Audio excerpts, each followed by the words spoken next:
Thank you very much.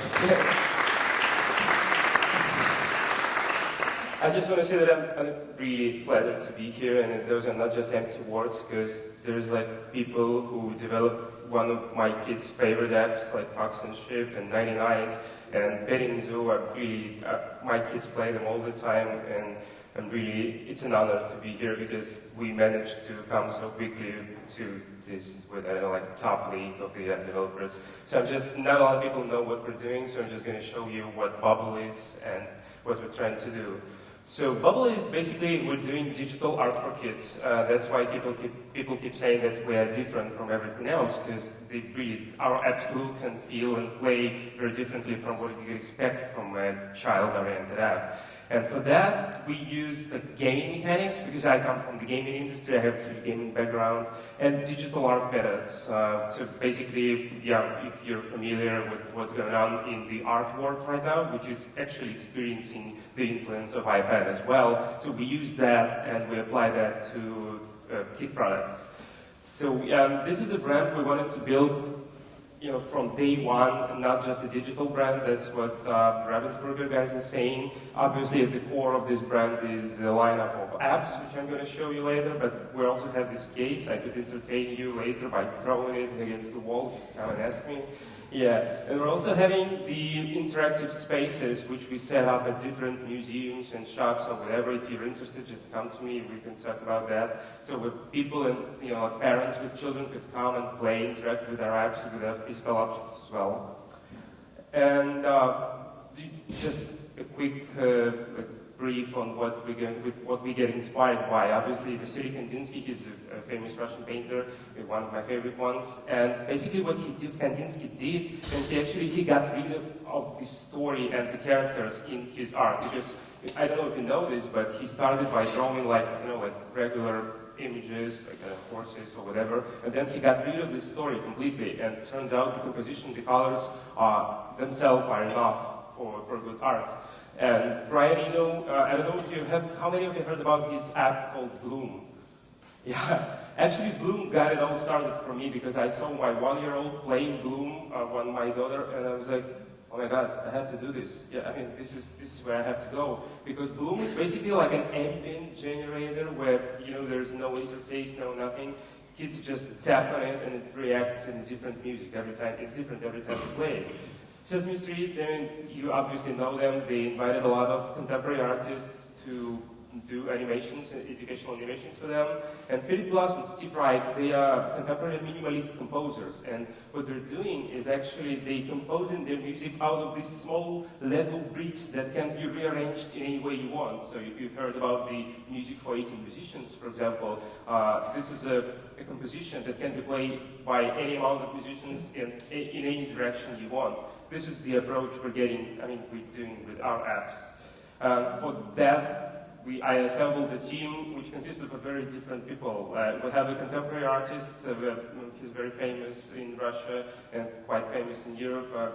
I'm just going to give you his name later if you're interested. He's an art director. We have a game industry veteran. He's somewhere around here. He's actually been doing like shooters. I don't know if you've heard about Crysis, like a very famous, it's made in Germany actually.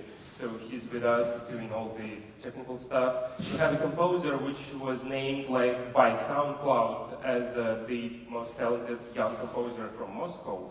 And we have a guy who's responsible for all the physical stuff we're doing. He's quite experienced with that, with Chinese connections. So I was about to show you some screenshots of our app, but actually since I can afford myself to show them, this is the first app we're doing. It's called Bubl Tap. There's no sound. Is good? Oh no, there is. This is Bubl Tap. This is basically a digital rattle toy for 1-year-olds. And actually, whatever you do, it just reacts to your tapping. Because if you watch how young children play, they basically tap like this. This is all they do. And this is what we want them to do. We want them to explore that because it takes you places that you can do like this. Yeah, everything.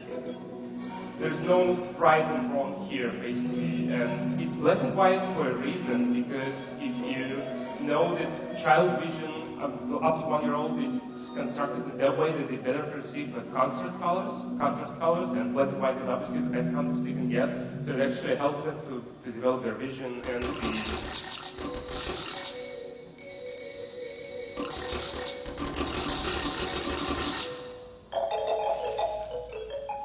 and it goes on. So anyway, and the second app is Bubl, which actually made us quite famous inside this tiny little space. I'm just going to show you those are screenshots with the Korean translation and just block how they look. I have no idea what they say. And this is my daughter. Yeah, she managed to get in the App Store. So basically, in Bubl, you're drawing with sound. And for every color, we have different instrument attached to it. So it would go like this. And then you can tap on the line, and the music would be different.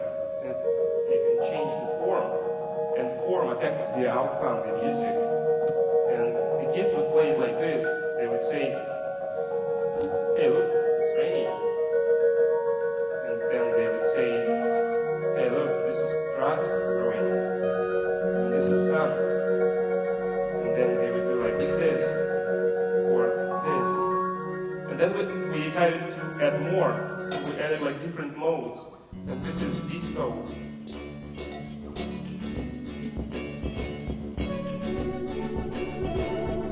And this is rumba. Probably because of that mode we're getting some downloads from Brazil and Portugal. Yeah, so I'm going to share a little bit about our design approach. So the first and obvious one, we use no text and as little buttons as possible, because only if it's necessary, and I think you've seen that in our apps, that basically they almost don't have any interface, especially the Bubl Tap one, because we want the apps to be perceived as an experience, and I think we did a pretty good job of gut reading out of any interface elements.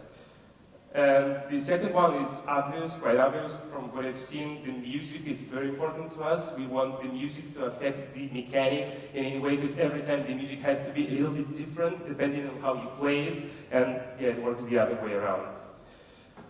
Parents must love our apps, and this is actually, this has been true for Bubl. I mean, I've seen a lot of parents taking away their iPad and like playing themselves, and they keep emailing us, "Can you add a Facebook sharing like option, or can I record my drawing?" And I would say, no, you cannot, because we're talking about the core mechanics. You don't want to overcomplicate your app with things for parents, but the core mechanic has to be interesting to your parents as well, because this is the key to success. I'm sure you know that, when you talk about like hair salon apps, for example. And this is, again, Ravensburger didn't touch on that, the Bubl universe, and it's very consistent. We want our apps to be instantly recognizable. Whichever app you choose, the design language, the sign language, the design approach, we want people to instantly know, oh, those are the Bubl guys. Yeah, they do this weird artsy stuff. So, this is commonplace. I mean, you've heard about that a lot. Yeah, the playtest, like look at what children are saying. But really, I cannot stress this enough. I've learned a lot from looking at children playing with our apps. Obviously, I have 2 daughters, so they've been playing it. But when we gathered like 30 children and gave them iPads, we've had a lot of, I would say, interface ideas, because parents would come and they would say, "Oh, you have to add this selection." Kids would select the background color. You have to add the option to remove something from the screen. And I would look at how kids are playing that, and they just throw everything away. And I was like, no, we don't need that button. And in other way, they would enlarge the form to fill the color, to fill the space. I was like, no, we don't need an extra button for that. So this is really important. Really, but pay close attention. Kids are really your interface designers on this. And we actually came up with the philosophy that consists of like five different points, which I'm going to touch on. You have to balance abstract and specific, and we are more, because our apps actually have these small specific things, like you can actually see the character in there, but we only we only show you like, I don't know, eyes and the mouse, and you leave your imagination, we let your imagination do the work, and this is our approach. We don't want in your face, like colorful, I don't know, animals, because we want the apps to be really artsy. We want to develop the creative skills of your child.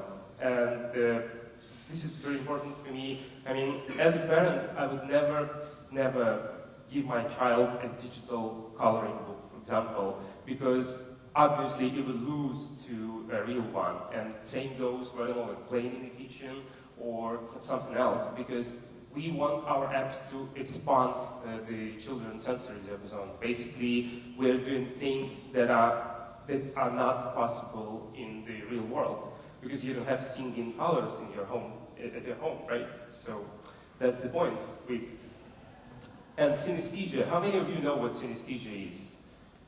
Okay, so I'm just quickly going to touch on that. Synesthesia is basically a state of mind, a positive state of mind, where you perceive reality as a united stream of color, form, and sound. So basically, you know how green sounds, and we want children, to feel that we want them to see the world like this, and this is obvious with a lot of products. And a lot has been said. I mean, there's like a huge amount of articles right now that are saying that parents actually use iPad to shut their kids up so they can have some wine at home or in the restaurant. So yeah, we are doing the opposite. We want our apps to raise questions. We want them to be played with the child, and for that, they have to be interesting to the parents themselves. So yeah, let's just quick look at what's next for Bubl. This is called Bubl Blocks.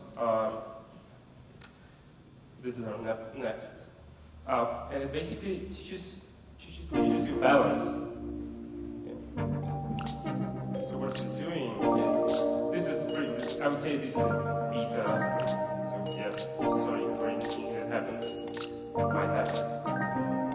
So the music actually is different depending on how high the structure is and how stable it is. You have to be high.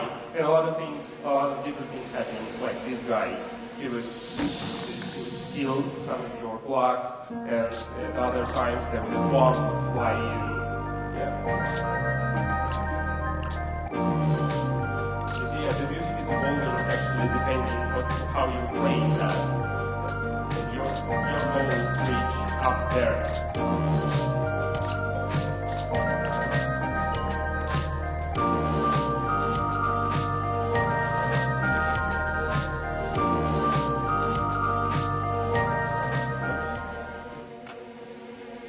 Yeah, and there are like different modes here, same as Bubl Go.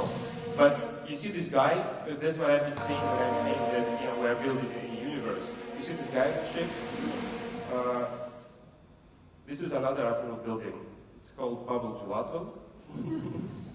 You see him in the background? Yeah.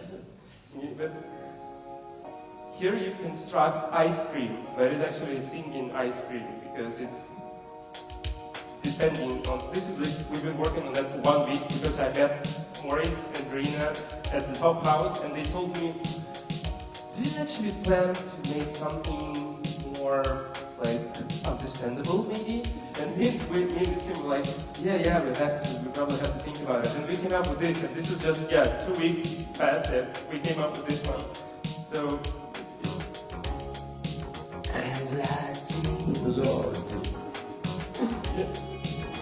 and as with all our apps, the music, everything you do, the music will be different every time.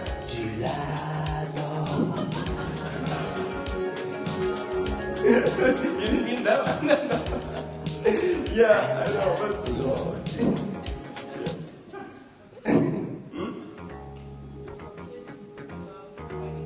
Oh, yeah.